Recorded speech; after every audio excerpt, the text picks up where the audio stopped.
Hello, good afternoon, ladies. Hello, hello. How goes it since we saw each other 10 minutes ago? Seconds ago. Are we recording for a particular reason? I am recording because this is going to be a two-part session on mental patterns, and it will not be posted on our library. It's just going to be shared with our other members. Ah, gotcha. Yep, Thank you for the explanation. you are welcome. All right, Karen Mellon, hello. Hello, how's everyone doing? Good. Doing pretty good. Doing pretty good. And it looks like Michelle Callan has made it. Maybe. I'm here for a little bit. Okay. Well, good, because I've missed you. All right. I'm kind of stalling a little bit to see if we have anybody else jump on, because what I want to do is I want to jump into partner discussion right off the bat. Oh my gosh, Dee Dee McGuire, how are you? Hey, Dee Dee McGuire. Hello, Hi, hello. Dee. Hi. Woo! I couldn't my mouse doesn't work all the time. Sorry about that. I was Oh, it's all good. It's Hi. all so happy to see you all. Happy to see you.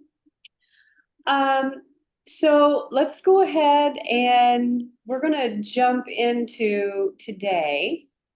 So you should have gotten a worksheet attached to the calendar invite for today. There's a yes. Okay. Let me shut this door. I've got somebody coming in. Here. All right, there's Brandy. Hey, Brandy. Let me check this door real quick. I'm eating my lunch. I'm gonna turn my camera off so y'all don't have to watch me chew. Enjoy watching you chew, Brandy. It's very therapeutic.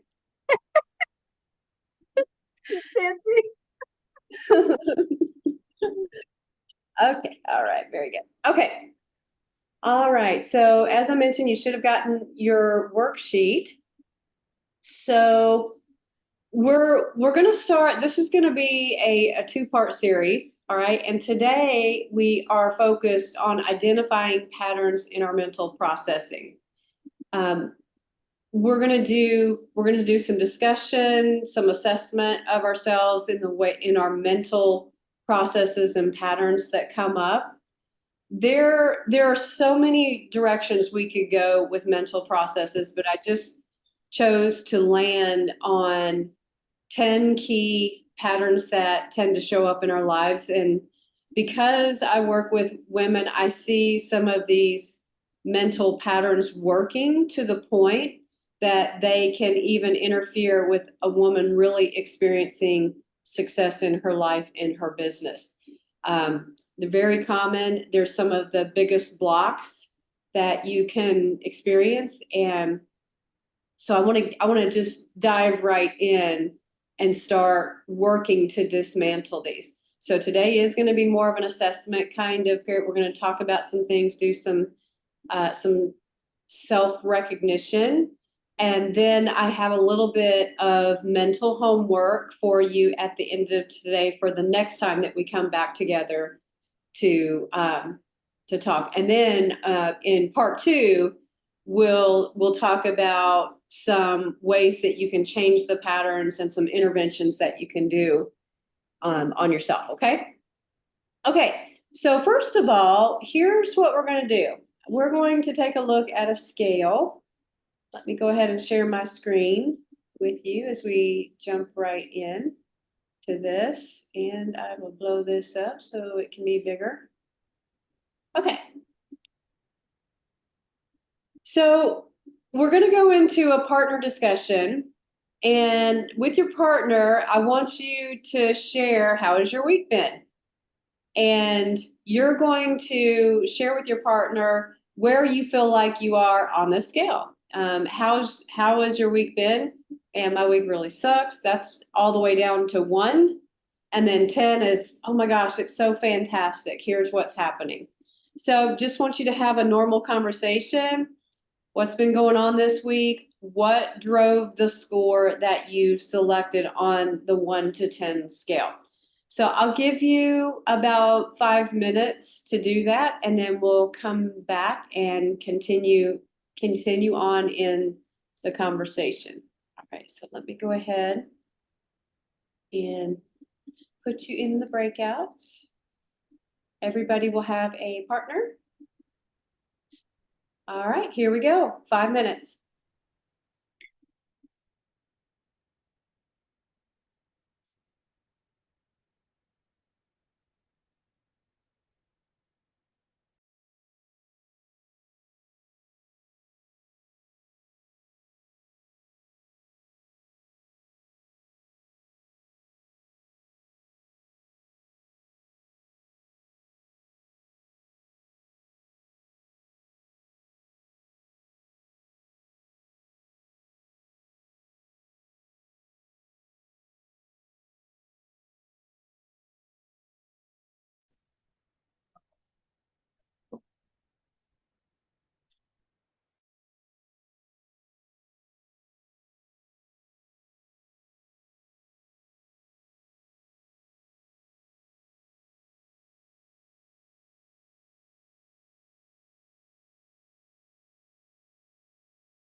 Hi, Ann. Hi. Hey, we're getting ready to come back from an exercise. Okay. Yeah, so the exercise is everybody's just been sharing with their partner how their week has been, and we've been having them, we have a worksheet today, Okay. and it has a scale on it from 1 to 10. So 1 is my week sucks. Midpoint, which is a 5, is well, I've had some ups and downs. And then 10 is absolutely fantastic. So, All right. so everybody has to, they're sharing how their week's been and what drove the score that they selected. So they've got just about 30 seconds. All right. Sounds good. Thanks for the update. You're welcome.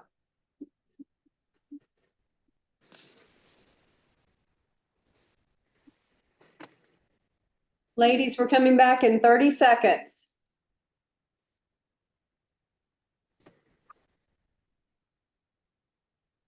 Thirty seconds.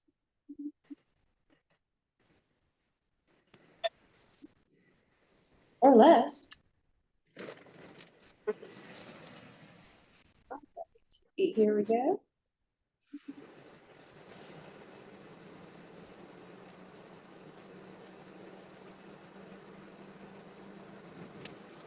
Okay, welcome back, ladies. While you were out, Anne joined us, and also Millicent jumped in, so I put her into a breakout room with you all.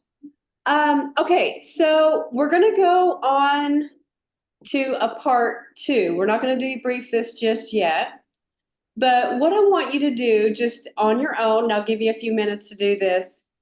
Um, think about just the conversation that you just had. All right, and I want you to do a little comparing just within your head about other conversations that you have. You know, are there ways that you tend to mentally process things when you're faced with a question like, well, how has your week been? You know, how do your thoughts show up? How do you actually process those thoughts? So I want you to just jot down what comes to mind. You can jot that down on your worksheet or just a piece of paper, but describe how you think about things or mentally process your thoughts. So I'm going to give you about 3 or 4 minutes to do this. We'll say 4 minutes so you have a little time to think here.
Okay, thank you, Dee Dee McGuire, for catching me. To answer your question, Brandy, yes, that's still happening. Rachel is gonna do it for us, so just FYI. Okay, so we're doing a quick check-in here. I just had you do a few high-level assessments on your mental processing and the way that you handle your thoughts. So who would be willing to share and kind of sum up what you've come up with so far? Rachel. So I'm just answering the second question, right? Well, we've done you had a discussion with your partner, and then you went into the, how do I typically process this, and then the positive negative scale. Oh, okay. Yeah. So my week's been pretty good. I got through with a major project and had some rewards this week for getting through that. And even though it's been raining a whole bunch out here, it hasn't really affected me that much. So when I have something going on, I find that I generally need to talk things out, even if that's not that I want anybody's opinion, but speaking it out loud helps me to clarify my own thinking. And then when they ask a follow-up question, I can think, did I think through that thought? And if I have, I can give an answer. If I haven't, it gives me a chance to clarify things. I used to be a very, very negative person. Like anything that I saw all the problems with. And the last couple of years, I've really been working on trying to reframe myself. I'm really good at reframing other people. Sometimes it's harder to reframe myself right off the bat. But like when I hear somebody talking negatively, I'm pretty good at saying, well, yeah, but you have, or yeah, but so I don't know if that helps people or not, but that's just what I've been doing. Some people, they say, yeah, it's helpful. So how would I mark? I think I'm like right in the middle of negative positive, because the one thing that I'm still trying to work on is having a judgmental attitude. Sometimes I judge things harshly, or I just, even if I haven't said something, I have judgment going on in my brain. And I'm trying not to have that, to try and seek first to understand. And I guess I'm running into, okay, what is judgment and what is holding a standard? And is it my standard or is it God's standard? So that's kind of where I'm struggling right now. So Okay.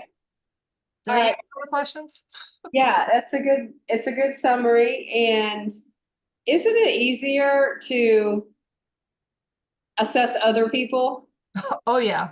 Like when you're having a conversation, I wonder, I mean, you don't have to answer this, but maybe as you were even listening to the other person, it might be, wow, I noticed they're really down about this, or they're not really seeing the light at the end of the tunnel. And it's so much easier to look at them than it is to look at our own processes, because we live with them every day and we're used to them, and they kind of show up with autopilot. So I'm glad, Rachel, that you've been working on what you have and you've made a shift. So that's a great thing to do. So I would like to hear from somebody else. Who else would like to summarize what you've got so far? Dee Dee, go ahead. So I think my biggest takeaway from all of this is how easily I can get lost in my thoughts, because I'm a thinker and I actually like to think, Mhm. but I can get lost in my thoughts because I'm also emotional. It's the emotions that I assign to the thoughts that keep me stuck and keep me thinking versus taking action. So I was telling Amanda this week, I would say I've had moments of everything, like tens, some ones and twos. But so when I put that together collectively, I would say this week has been a 6. But I actually got on this call today because I was like, I'm doing this, right? Yeah. perfect timing. But what I've been really processing in myself is I think it's okay. I'm like, God made you emotional, right? It's okay to feel because it's okay to feel.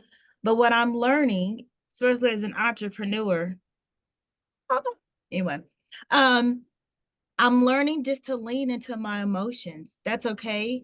And just to lean into the situations. So I freaked out this week thinking my taxes was going to be this or something personal. Then had an amazing coaching call yesterday that felt great. I hung out with my niece yesterday. That was great, right? When I allow them to just be experiences and emotions, I feel it, process it, but then I can move on versus taking it with me the next day. What I also realized too on this scale, when I think about mental processing again, I think for some reason I'm still shocked that I'm a thinker. And it's very easy for me to process everyone else. Their default is going to be positive. Anybody else, it's naturally positive. But then when it comes to my mental processing of myself, it's apprehensive, it's risk avoidance. And second biggest aha, I try to think my way through things, and I don't think I've ever really realized that. So thinking your way through things don't get stuff done. Right? So that actually is a aha for me. I'm an in my head emotional feeler, if that makes sense. Yes. Yeah. So if you look at that on the MBTI, so you're an intuitive. I'm very much INFJ. Yeah, the N and the F together, the intuitive feeler, that you hit the nail on the head. So, and let me say this, just to kind of piggyback off what you're saying for clarity's sake, all of our 4 pillars work hand in hand. The emotional pillar and our mental pillar, they feed each other. I mean, you can just imagine that an IV is hooked up from our emotions to our mental processes.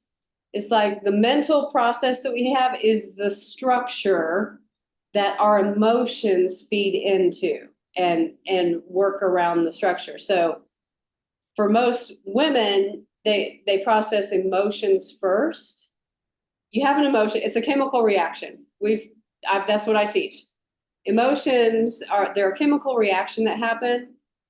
There's no, you can't say that emotions are bad, right? Because it's a chemical reaction to you being stimulated by a certain situation. It's what you do with it afterwards. You know, you develop feelings around those emotions. And your feelings are developed because you have mental processes in place. So that's a way to clarify and think about, the way that we process things. Is there a way to shortcut the chemical reaction? Yep, we'll save that for next week. So I do want to give one other person a chance to share what they came up with or what they realized or, what they processed in this first part of the exercise. Anyone else want to share? I'll share. Okay. I'm a recovered negative thinker, recovering. Yeah. So what I found when I did How Was My Week been, I immediately went to the negative thoughts first. So the old me would have stayed there. The person that's been working on her thoughts over the last year plus was able to go there and then transition to what's gone right.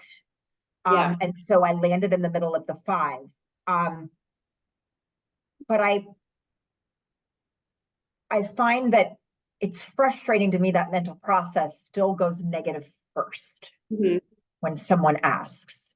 So I really, now when I'm really in tune with what I'm thinking, which is not very often, or how I'm feeling, not really how I'm feeling, I'm always in tune with that. I've learned to flip over the negative and find the positive even in the most negative.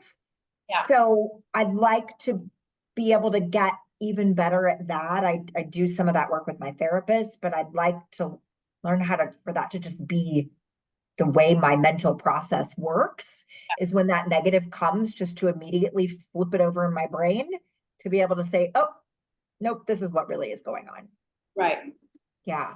Yeah, and I love that you're working on that. So I want you to know also that you're not an alien in all of this. Oh, I mean, and it leads into what we're going to do next. But I do want to say that when we created these mental processes, just how we talk about pre-existing conditions, it's these processes were created over the course of your life. So it's automatic. It's an automatic response based on the way that you learned it. And this is not true for everyone, but a lot of times we tend to have, these cognitive processes that go negative because we encountered some traumatic and dramatic situations in our lifetime. That helps to formulate those processes.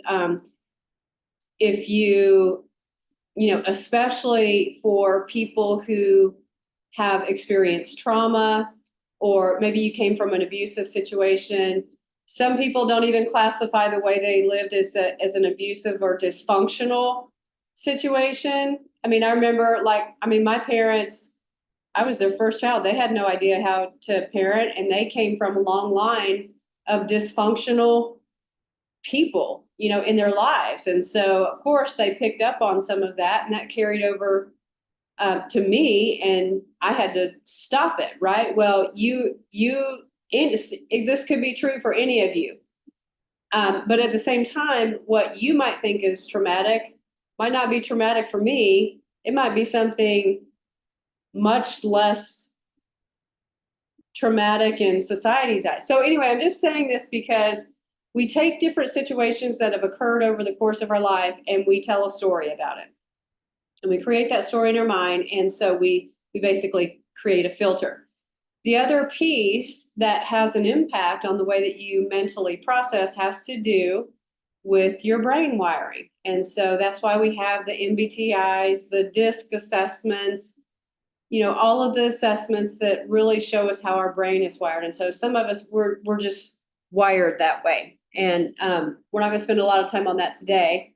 But here's what we're going to do next. We're going to look at some of the 10 most common negative thinking patterns, because most people tend to start at the negative at the negative end of the scale. And some people have taught themselves to, okay, I need to reframe this, and they've learned how to do that, but they still always start at that scale. As a matter of fact, it's pretty rare for somebody to always be Pollyanna. Oh my gosh, that is so great that I wrecked my car. Now I can get a new one, right? I mean, we don't know many people like that. And when we do meet those people, we're like, what's wrong with you, right? See, even that mental processing is what's wrong with you. So and I want to reassure you that you're not some kind of anomaly for all of you. We've had those moments where it's natural for our minds to search for the negative. I mean, that goes way back. I mean, when humans were first on the scene, they were always looking out for danger, right? They're always looking out, they're in survival mode. And we have tended to inherit that to a degree. So the thing about it is we have to be mindful of when we feel emotions. We can't control how those emotions come about, but we have to pay attention to the way that we react to those. And that's where mental processing comes in. So I want you to go on to this next page of your of your worksheet, and I'll share mine here.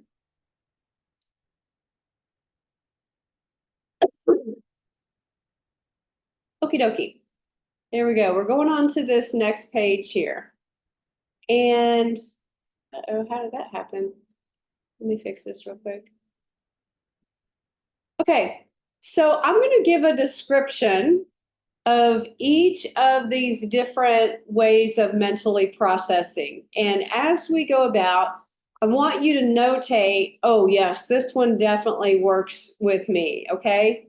So you can do that with a check, or maybe you even have just a quick example, or, maybe it's just a couple of words so that you just say, yes, this is like, this is my worst one, or, whatever you want to say about it, okay?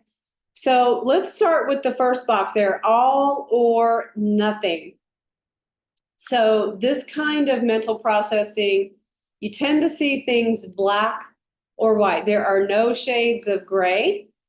And if things are not perfect or totally maximized, you see them as a failure. So think about, does that describe you? Okay. So number 2, overgeneralization. So one thing happens and you believe that it always happens to you. And you might even use that language. This always happens. Or you want something to happen, and when it doesn't, you're like, this never goes right for me. So it's like the always and never, and you're to the extreme. Like, I'm going to apply this to everything else in my life. Nothing ever goes right for me. Right? That's overgeneralization.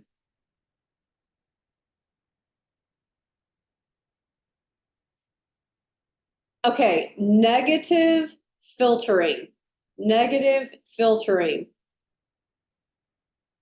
Of all the things going well, you pick the one negative detail out and you focus all of your attention on it. Like, I mean, and you may have heard people like you're saying, here's the great way that you can live a happy life. And then you have the person, the Eeyore in the background. But what if the world ends, right? They're the one that all of a sudden all of the air is sucked out of the room.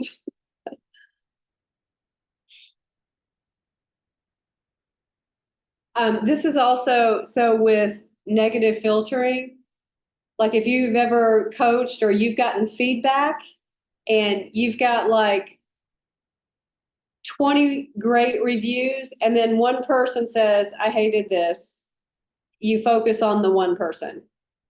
So that's an example that falls under negative filtering. Okay, next one, when you discount the positive. So in this one, you might feel inadequate or unappreciated. And so you tend to ignore positive experiences, or even, when someone gives you a compliment, you might make a joke about it, or just really, play it down, say, oh, that's no big thing. Discounting the positive.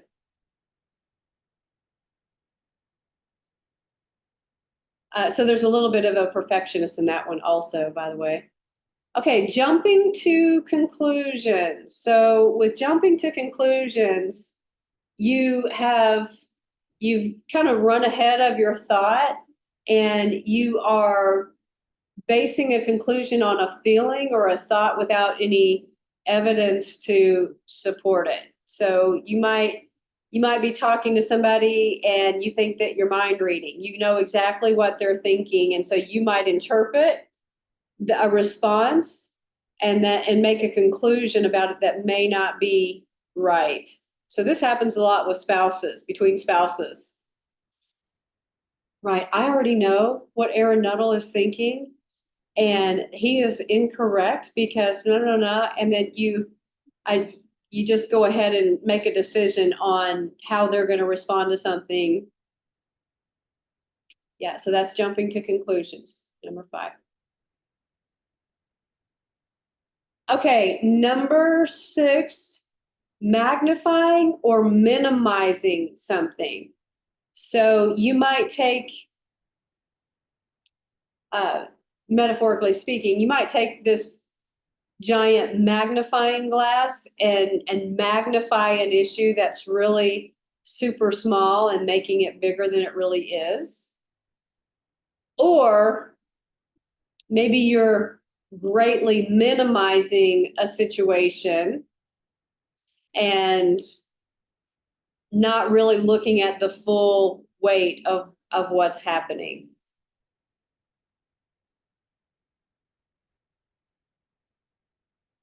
Okay, the next one is emotional reasoning.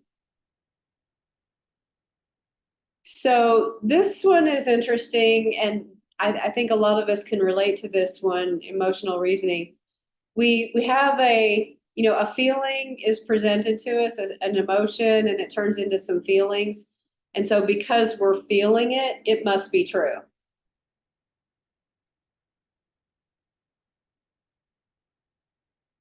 Yeah, like I feel like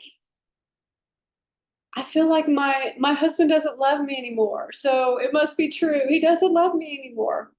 Right? With just a random thought coming across your head.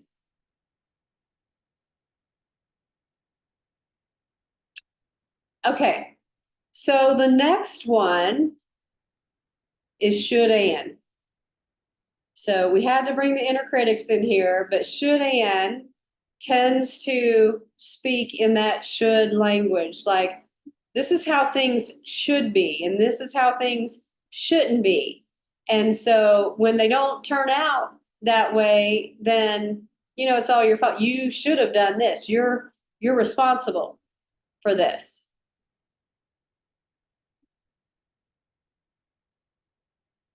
All right, the next one is labeling. So this kind of mental pattern it's kind of like all or nothing thinking, but you label yourself in a negative way when you've done something you or others don't like. So you don't realize that you are not your behavior. So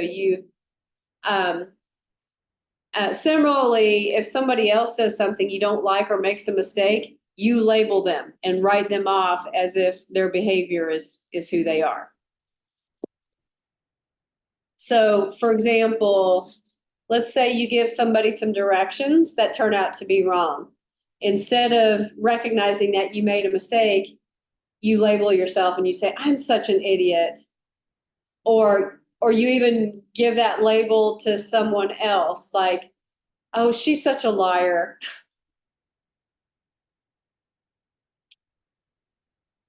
All right, and then the last one is to personalize and blame yourself. So you basically hold yourself responsible for everything that you don't have 100% control over. So this is where the blame game comes up. When you blame something or somebody else, so and you don't have to look at your part in the situation. So this can happen. You can be blaming yourself, or you could even be blaming other people. So there's a little bit of overlap with some of these, but I want you to just take a moment here, and I want you to assess which one do you think you struggle with the most. Go ahead and jot that down.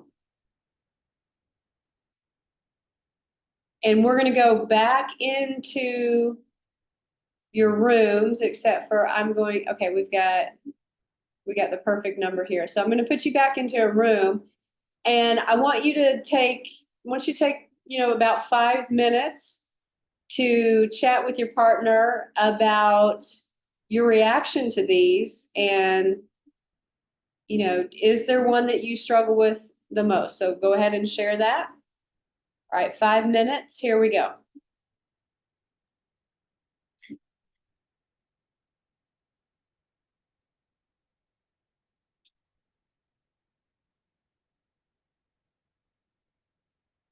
Hold on, Esther and Ann, I'm going to put you in a room. Maybe.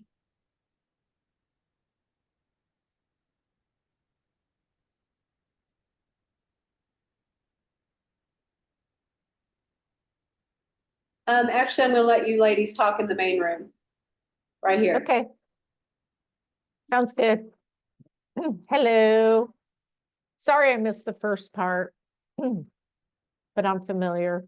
So, the one that I struggle with the most is labeling, because I see life, like I will automatically, like I make stories up in my head. Like I like to make backstories up, like when I'm at the restaurant with my husband, I can just make backstories up about people that we don't know. So, and it in a bad way, like I will just like automatically figure out and label someone, and it's not a good thing. And it has worked to my advantage sometimes. It's worked out well because I think I'm intuitive, but yet I don't know what's going on in people's minds, which the other part of that is the jumping to conclusions. Like, I don't, know. So those are the two that kind of morph over for me, because like, I want to say, well, that person is, a wonderful, I'll use a positive. That person's a wonderful, loving, giving person, but then you learn later, maybe that's not the situation. So that's what I struggle. Those are the two. You're on mute.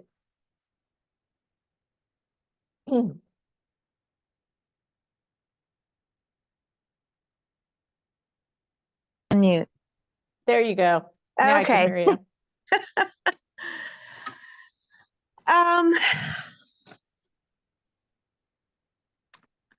I don't think I discount the positive or the negative filtering. I think I jump to conclusions, and I jump to those conclusions in my head. So they're Mhm. not always based on truth. Mhm. They are based on emotion. And I guess like if I'm having a conversation with somebody and maybe they say something negative or their body language seems negative, I will in my head think, okay, this doesn't seem good here. So, Anne, what are you doing wrong? I tend to blame myself, like, okay, so maybe you need to be more attentive to this person, or if I get the same feedback back, I'm like, well, yeah, they just don't like me, and it's not anything about them. Yeah, I can totally relate to that. Mine, especially the body language part. Like if you're Yes. telling someone something and maybe even a look. Like I had a couple times just recently when I told people I'm taking this new position, where the looks on their face, I thought, did I make the wrong decision? Am I doing the wrong, like, and then I find out later when I got the position or got this consulting gig, they can't, like, they're like, oh my gosh, I'm so happy for you. I mean, maybe, who knows, maybe they weren't thinking that, but, or maybe they had to process it. Like maybe that look I took was like, I interpreted it as, you are crazy. Why are you doing that? But I think they were surprised, or they were just processing it, because these two people, I can think exactly, they both came back and said, I'm so happy for you. We knew you weren't done, or I knew you weren't done. We knew, all this. And I was like, okay, I totally misread that. you know, so I get I it. agree. But I Sometimes like, it's, go huh? ahead, go ahead. Oh, I was just gonna say my stepdad before he died, well, years before he died, always had a grouchy look. So I always thought he was mad. And then all of Yeah. a sudden he'd say something real nice. I'm like, really? You like that about me? Oh, I couldn't tell I by the couldn't. look on your face. Yeah, yeah, I hear you. Well, and some people, when they're thinking or processing, probably have odd faces. Right, right. Ladies, Okay. Thanks, Anne. Thank you. all right. Welcome back, everybody. Hopefully you got a chance to share real quick. Let me adjust my view here. So I'm not seeing everybody. Here we go. Okie dokie. All right, so because Anne and Esther were in the main room, I got to eavesdrop on their conversation. I mean, I could have stepped out of the room, but there was nowhere to really go. So, but good conversation. So, just like to hear from some of you what came up for you. So, when you looked at these 10 different areas, what would you say was prominent for you?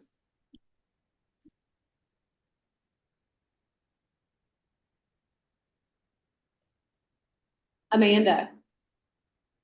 So Dieter and I were talking about, she made a good observation. So the two I come up for me the most are discount the positive and should and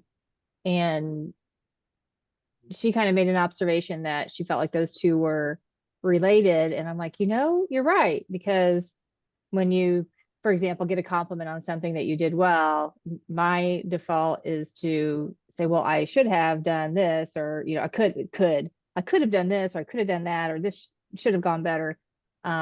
So I thought that was interesting, but those were the two that come up for me probably. Gotcha. Someone else, what came up for you? Millicent? The same thing. We talked about discounting the position, and negative filtering. And I think that we kind of come up with the negative filtering by saying that even though, something positive has happened, we will always go and look, like the yeah, but type of thing.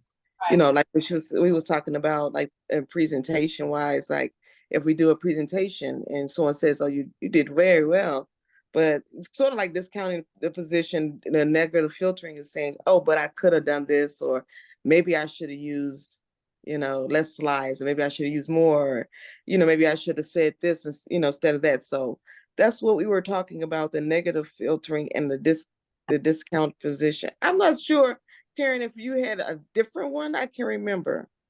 No, I had the same two as you, kind of Okay. going through, yeah. Okay.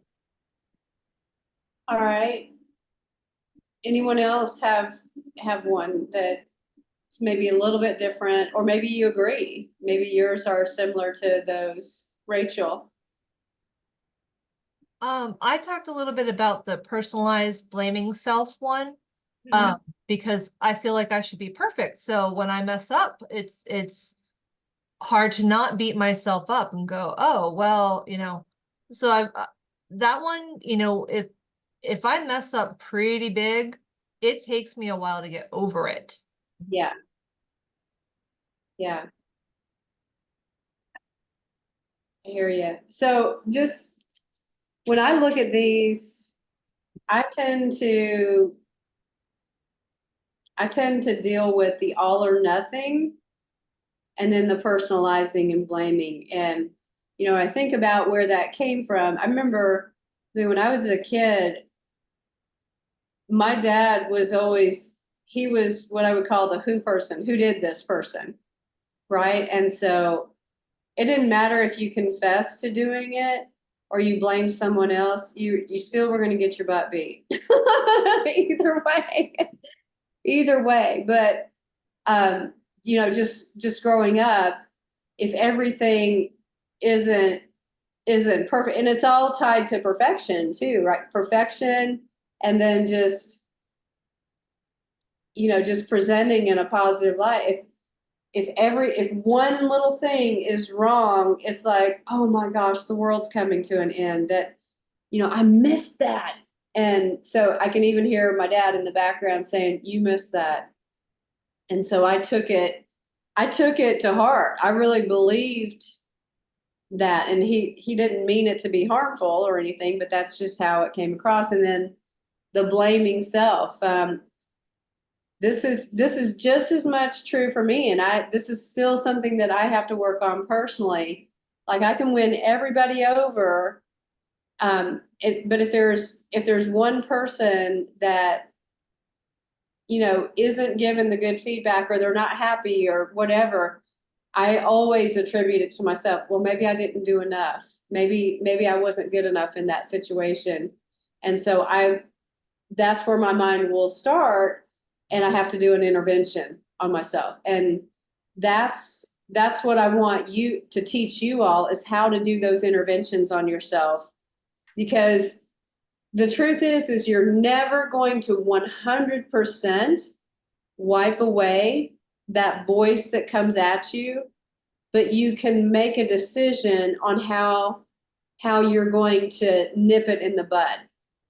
And that's exactly what we'll do the next time we come together. So I have some mental homework for you over the next week. I want you to, even if you're not a journaler, just get a notebook and even just have it nearby. But I want you to catch yourself operating in your mental processes. I mean, you're making decisions, you're thinking all the time. So you don't have to write down every single thought, but, you know, maybe you just pick the ones that seem to be major throughout the day. And maybe you just capture, hey, this situation happened, here's what I started thinking. And I want you to be able to share that when we come back. What do you notice? I mean, do you see any of these 10 patterns showing up? What do you notice? Are you stuck in the negative? Do you notice that you go negative, but then you do a positive intervention? You know, when somebody is asking you a question, where do you start? How does your process go? So it's a deeper exercise, and it takes commitment to do it. But I would like for you to be able to come with a summary of, hey, I look over how I handled the week, and what I noticed is that should and just kept showing up, and here's how I mentally processed what was happening. So that's what I want you to be able to do, so that we can put some interventions to these cognitive patterns that aren't always helpful to us. Speaking of thinking, any thoughts? I think this was just great exercise, great timing for me personally, professionally. And I think what still keeps coming up for me is, wow, realizing how much I still allow things that have happened in the past. I guess it's a lot of assumption thinking. Yeah. So I thought it was like all or nothing, kind of worst case scenario, and the negative filtering, but I really think it's a foundation of maybe it's overgeneralization, or maybe it's just the things I've experienced in my past, whether it's career or personally. Whenever something's happening and I'm moving forward, I'm like, oh, see, this is going to end up like this. Mm-hmm. Oh, this is going to turn out like this. Right. So I am allowing my current and future thoughts of myself to already be tainted from things I've experienced in the past. I'm being Gargamel to myself. Right. Well, and jumping to conclusions and practicing good discernment are two very different things. So, but they run along the same path. I mean, there are times when you can be discerning what's happening, and you're talking in potential. So this potentially could happen. This could potentially happen. So, you know, it could be something that I just need to be aware of. Whereas jumping to conclusions, you say, oh my God, this is going to happen and the world's coming to an end. And it's just, you know, it's much more emotional and out of control of your thoughts. So as a matter of fact, every single one of these have this element of missing 100% control. These are survival mechanisms that we've learned.